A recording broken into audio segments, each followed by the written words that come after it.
పశ్చిమ గోదావరి జిల్లా ఎరగవరం మండలం ఐతంపూడి గ్రామంలో కూటమి ప్రభుత్వం వచ్చినప్పటి నుంచి కక్షపూరిత రాజకీయాలు మొదలయ్యాయి.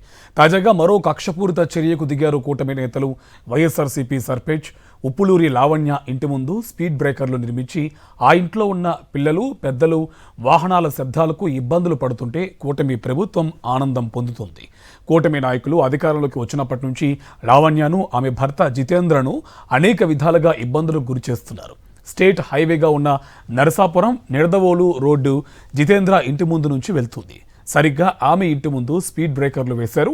రోడ్డు నిబంధనలకు విరుద్ధంగా అవసరం లేనప్పటికీ 2 స్పీడ్ బ్రేకర్లు నిర్మించారు. మా ఇంటి ఎదురుగుండానే ఇక్కడ 2 స్పీడ్ బ్రేకర్లు అనేవి వేయడం జరిగింది. మమ్మల్ని ఇబ్బంది పెట్టడానికి ఎమ్మెల్యే గారు ఇలా స్పీడ్ బ్రేకర్లు వేయించారు. ప్రజలు ఎంతో ఇబ్బంది పడుతున్నారు.